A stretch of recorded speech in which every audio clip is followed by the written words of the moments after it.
Salut Estelle. Salut Simon. Ça va? Ça va La forme? Ouais, impeccable. Bon, Arthur est déjà là, il est derrière la caméra. C'est vrai. Bon oui, impeccable, tout est prêt alors. Tout est prêt, on n'a plus qu'à s'installer. Bon, on est parti. Le maquillage? Bon, c'est déjà fait. Ah oui.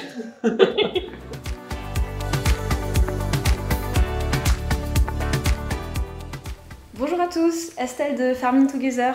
Bienvenue dans ce nouvel épisode. Comme vous pouvez le deviner, aujourd'hui ce n'est pas un épisode comme vous avez l'habitude de le voir. Avant Noël, je voulais vous remercier parce que vous êtes déjà plus de 10 000 abonnés à la chaîne YouTube. Et je vous remercie également pour tous les commentaires et les messages que vous me laissez. Et je voulais avant tout vous présenter l'équipe avec laquelle je travaille tous les jours, parce que vous avez pu le deviner, je ne suis pas toute seule sur les tournages, et donc je vous présente Arthur et Simon. Bon ben les gars, je vous laisse vous présenter. Arthur, tu démarres? Allez, c'est parti. Moi c'est Arthur Hamon, je suis actuellement en alternance en école d'ingénieur. Donc j'ai rejoint l'entreprise Sulky Burel depuis un peu plus d'1 an maintenant, et j'ai eu la chance de rejoindre Simon et Estelle sur le projet Farming Together. C'est un milieu qui m'est pas inconnu, puisque mes parents disposent d'une UTA en Bretagne, donc, que vous avez pu voir pendant nos vidéos. Donc Simon, à toi de Ok, continuer. super, merci Arthur. Alors du coup, moi c'est Simon. Certains m'ont peut-être déjà vu sur notre chaîne YouTube, puisque à côté de mon job chez Sulky, j'ai une chaîne YouTube, on va dire personnelle. Ça fait 5 ans que j'ai intégré Sulky en alternance aussi, et depuis j'ai été embauché plus à la partie marketing communication. Je suis également issu du milieu agricole, parent agriculteur, bac, BTS, et j'ai ensuite poursuivi sur une licence et un master en marketing, on va dire commerce marketing. Pour ce projet Farming Together, j'ai, je dirais, contribué par rapport à ma compétence plutôt de vidéaste, puisque vous ne m'avez encore jamais vu, j'étais derrière la caméra, comme vous l'aurez compris, et derrière, avec Arthur, justement, on a pu, je dirais, mettre chacun nos compétences pour Estelle, en l'occurrence, qui va nous expliquer son parcours, etc. Oui, c'est vrai que vous m'avez déjà vu sur les vidéos, mais j'ai jamais vraiment parlé de moi. Moi, je suis aussi issue du milieu agricole. J'ai grandi dans ce domaine. J'ai fait aussi des études agricoles, bac agroéquipement et BTS G2A. Je suis aussi partie en Australie 6 mois pour faire les moissons. Et puis moi, ça fait un peu plus de 6 ans que je travaille pour Sky. Je suis dans le milieu depuis longtemps. Et c'est un plaisir de vous partager les initiatives des agriculteurs. La petite anecdote d'ailleurs, c'est qu'on était à l'école ensemble. Oui, c'est vrai. Parce qu'on est de la même promo. Bac et BTS en plus. Ouais, c'est vrai. On a été 5 ans à supporter, et maintenant oui. on doit encore supporter au quotidien. Et oui, j'ai pas de chance. Et maintenant c'est moi qui les supporte tous les deux. Comme vous le savez, donc Estelle l'a souvent dit, l'objectif de cette chaîne, c'est de communiquer positivement sur l'agricole, sur le milieu agricole, en allant chercher justement toutes ces initiatives. Donc, est-ce qu'on peut peut-être parler justement du projet en général? Le projet Farming Together, il est né de différentes réflexions. Suite au Covid, suite au contexte actuel, on a remarqué qu'il fallait communiquer sur le métier d'agriculteur parce qu'il y a eu beaucoup de désinformation et de manque de communication autour de ce milieu. C'était essentiel et primordial de pouvoir, en quelque sorte, pouvoir parler de l'agriculture et pouvoir échanger avec nos agriculteurs. Il y a le problème d'agribashing auquel fait face l'agriculture en ce moment.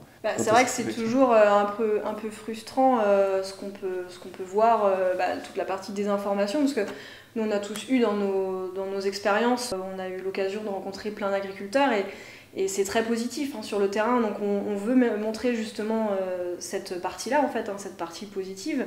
Et donc le projet est né comme ça, donc en fait Arthur et Simon, eux étaient chez Sulky, moi chez Sky, et on s'est regroupés. Cette chaîne, c'est une initiative partagée en fait entre nous trois et puis les 3 marques Sulky, Sky et Prologue, avec l'objectif tout simplement de communiquer positivement. Donc on a tous contribué, on a tous soumis nos idées et aujourd'hui on en est arrivé là. C'est vrai que du fait, comme l'a dit Arthur, il y a eu la crise sanitaire, etc. Et puis le constat que le milieu agricole, malgré toutes ces initiatives qui existent déjà sur YouTube, on est tous abonnés à des chaînes YouTube, à des pages Facebook, des comptes Instagram, etc. Qui mettent en avant le domaine agricole. Voilà, ce qu'on souhaite vraiment, c'est essayer de vulgariser, démocratiser à notre échelle, comme on peut, avec nos moyens et je dirais avec ce que l'entreprise aussi nous permet de faire, pour essayer de démocratiser cette communication, toutes ces initiatives qui sont mises en place chez nos clients utilisateurs de machines et puis je dirais tous ces agriculteurs qui innovent chez eux en mettant ça justement sur ces outils de communication, ces supports, que ce soit YouTube, voilà, Facebook, Instagram. D'ailleurs, n'oubliez pas de vous abonner. Oui. Estelle le dit à chaque fois, mais si vous ne l'êtes pas encore, n'oubliez pas d'aller justement vous abonner et de mettre un pouce bleu si la vidéo vous a plu. L'intérêt de ce projet, c'est vraiment de s'adresser à un grand public, à un maximum de personnes, toucher un maximum de personnes, pour en quelque sorte transmettre les valeurs de l'agriculture, parce que c'est vraiment le sujet phare en quelque sorte. C'est un métier d'avenir. Voilà, on est convaincu que ça reste un métier d'avenir. L'objectif, c'est aussi de donner la parole. Enfin, on donne la parole aux agriculteurs parce que c'est eux qui connaissent leur métier et c'est eux qui peuvent l'expliquer le mieux, justement. Donc l'objectif, c'est vraiment de leur donner la parole et voilà, qu'ils puissent participer justement à cette communication-là. C'est vrai qu'on a eu, sur 14 épisodes, on a eu quand même pas mal d'échanges et puis on s'est aperçu qu'il y avait énormément de bonnes initiatives qui étaient... Et surtout de diversité. Ouais, diversité, ouais. Et d'ailleurs à tout âge, que ce soit des jeunes agriculteurs qui viennent de s'installer, comme un des derniers reportages d'autres initiatives par des agriculteurs qui sont plutôt à mi-carrière, peut-être même fin de carrière pour certains, et qui anticipent déjà la transmission de leur outil. Je pense à Valentin notamment qui mettait en place des vignes sur la ferme, avec son père et potentiellement qui va reprendre demain, où justement il préparait cette transmission. Donc c'est vrai que je dirais le fait de pouvoir se déplacer, c'était pour nous une belle opportunité pour mettre en avant, je dirais, toute ce métier qui a besoin d'être valorisé et qui a besoin d'être expliqué. Et surtout mettre en avant les activités novatrices de ce milieu, quoi. Ouais, on a pu le voir notamment chez Arthur. Si on se fait un petit récap, justement, le théâtre de ses parents et de son frère, avec les technologies que vous utilisez. Tout à fait. Les technologies, donc c'est quelque chose qui va permettre de faire évoluer le milieu et donc de pousser à une démarche en quelque sorte évolutive, donc à travers différentes méthodes et différentes pratiques. Après, il y a beaucoup de diversité et on peut le voir à travers les différents profils qu'on a pu rencontrer. Donc, comme Mathilde, par exemple. Oui, c'est vrai. C'était un tournage qui m'a particulièrement plu. Forcément, c'est un sujet qui me tient à cœur puisque j'ai très longtemps été la seule fille dans un monde masculin. Donc, c'est vrai que de voir 3 agricultrices en train de s'installer, c'est hyper positif. Et moi, j'étais super contente de ce tournage-là. C'était appréciable de voir justement que ce métier qui paraît tellement masculin, finalement, ne l'est pas. Heureusement, je dirais, attire la jante féminine, ouais. Je sais pas le dire. Et non, franchement, c'était cool, c'était un super tournage. Ça, la petite anecdote, en fait, on avait un tournage de prévu, mais il s'est trouvé que ce tournage a été annulé en quelque sorte. Et donc on a dû trouver dans l'urgence, et donc Mathilde, c'est une de mes collègues de promo de l'école, donc ça sert en quelque sorte d'avoir ces contacts-là. Au final, ce qui s'est trouvé être pour nous un épisode qui aurait pu être banal, s'est retrouvé très valorisant pour nous comme pour elle, donc c'était très intéressant. Ouais. Mais c'est vrai que globalement, sur tous les tournages qu'on a pu faire en cette saison 1, tout a été positif, et ça prouve une fois de plus que l'agriculture a un bel avenir. On espère être assez clair dans les reportages qu'on fait, d'être aussi, je dirais pas trop technique, pour justement vous apporter un contenu, je dirais que soit audible par tous. On essaye de toujours penser à ce que la mise au point et le son soient bons, mais parfois c'est un peu plus... c'est vrai que... Pas trop évident. Voilà, on a peut-être tendance à déconner, et ce qui fait que vous en apercevez, on a bien vu les quelques commentaires qu'on a eu dernièrement avec les décalages de son, etc. Ça fait partie aussi de l'apprentissage, et puis on démarre, donc vous êtes indulgents, on fait de notre mieux, donc voilà. C'est vrai qu'on a eu un souci de micro sur un tournage, et là on a réinvesti pour toujours faire mieux, et l'objectif c'est de continuer pour la saison 2, donc Normalement, on devrait faire de mieux en mieux, enfin, en tout cas on espère, et surtout n'hésitez pas justement de nous envoyer des messages ou de nous laisser un commentaire, parce que l'objectif c'est aussi qu'on s'améliore, donc on est prêt à se remettre en question, il n'y a aucun souci, il ne faut pas hésiter à nous dire ce que vous en pensez, ce qu'on peut améliorer, vos idées, vos remarques, enfin vraiment on est à l'écoute et on est ouvert à tout ça. Exactement. Et en parlant, on parlait du matériel. Est-ce qu'Arthur, du coup, tu veux montrer? Vous avez été nombreux, je dirais, à nous poser des questions. Qu'est-ce qu'on utilisait, etc. Comment ça se passait? Donc voilà, Simon, je te laisse présenter déjà notre premier boîtier. Alors, en boîtier, on a fait le choix d'investir dans les derniers Panasonic, donc le S5. En soi, c'est le dernier hybride plein format qu'a sorti Pana en septembre dernier. On l'a pris avec deux objectifs, le 20-60 et le 70-200. Donc ça nous permet d'avoir, je dirais, un grand angle qui soit polyvalent et puis un zoom pour faire des prises de vue un peu plus techniques. Arthur est d'ailleurs assez fan de zoom là. J'adore ce zoom, je suis assez fan. Bon, on s'éclate sur les tournages avec du matériel comme ça, c'est vrai que c'est assez intéressant. Du coup Estelle, je te laisse présenter le boîtier. Donc celui-ci c'est le GH5, c'est un boîtier qu'on avait déjà avant la création de Farming Together. Donc celui-ci est équipé de l'objectif grand angle, donc c'est le boîtier que j'utilise si je vais par exemple dans les cabines de tracteurs pour discuter avec l'agriculteur, voilà, c'est le boîtier idéal pour ça. Et en parlant de discuter, du coup, on a réinvesti. Exactement. On a fait en sorte pour améliorer en quelque sorte nos reportages. C'est ça, donc maintenant on a bien nos deux micros qui fonctionnent bien.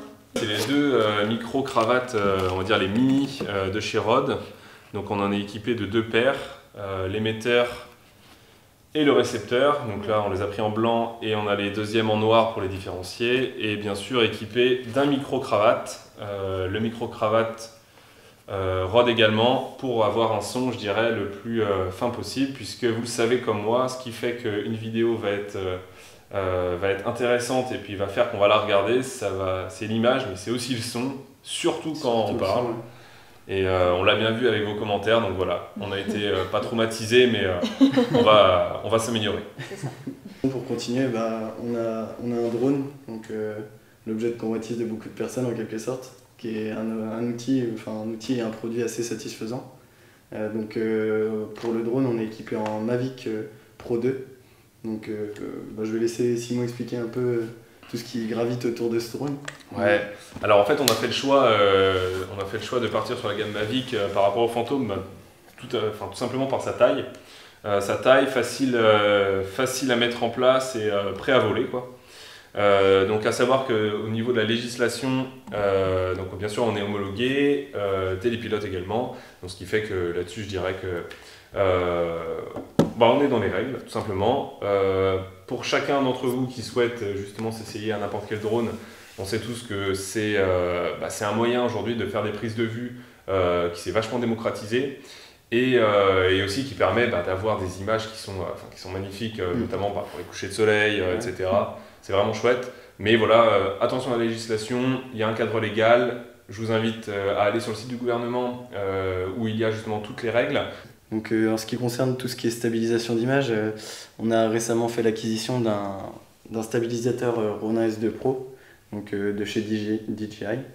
Donc c'est pareil, c'est une machine qui est très performante, très ergonomique et facile d'utilisation. Donc voilà, on aura l'occasion de l'utiliser dans tous nos tournages que vous aurez la chance de regarder. Et pour les montages, on utilise la suite Adobe, donc Premiere Pro de la suite Adobe. Jusqu'ici, on se partageait avec Simon les montages, à chacun notre tour en fonction des tournages. Et puis à partir de la saison 2, Arthur va aussi être équipé, donc il va pouvoir commencer les montages. Et en plus de ça, il va aussi passer devant la caméra. Donc je ne serai plus toute seule, on fera chacun notre tour. Ça sera une autre histoire. Ouais. Voilà, c'est ça. Mais voilà, donc je serai toujours là, mais Arthur aussi fera certains tournages. Et moi je pourrai passer derrière la caméra, donc ce sera aussi un autre job pour moi, mais c'est ce qui est intéressant, au moins on est tous polyvalents et ça c'est top. Justement, en parlant de la saison 2, donc on vous donne rendez-vous le 9 janvier prochain. Comme vous l'avez vu, à la base, on était parti sur des vidéos le mardi et le vendredi. Au final, les vidéos du mardi vont bientôt redémarrer sur un autre format. On est en train de préparer ça justement pour essayer de voir de quelle manière on va pouvoir le faire et que ça vous intéresse aussi. Et en ce qui concerne les vidéos du vendredi, elles sont désormais, comme vous avez pu le voir sur les dernières, le samedi matin. Et donc la saison 2 va donc démarrer le samedi 9 janvier prochain avec Arthur, donc devant la caméra. Donc ce sera mon tour de vous dire de vous abonner à chaque vidéo. Et donc là, j'en profite pour vous dire de vous abonner à nouveau, si ce n'est pas fait, à notre chaîne YouTube. En tout cas, on espère que cet épisode vous a plu, que notre démarche aussi vous a plu et que les explications étaient assez claires. On vous souhaite de bonnes fêtes de fin d'année, portez-vous bien et n'oubliez pas de communiquer positivement pour l'avenir de l'agriculture. Et comme on dit chez nous, Kenavo!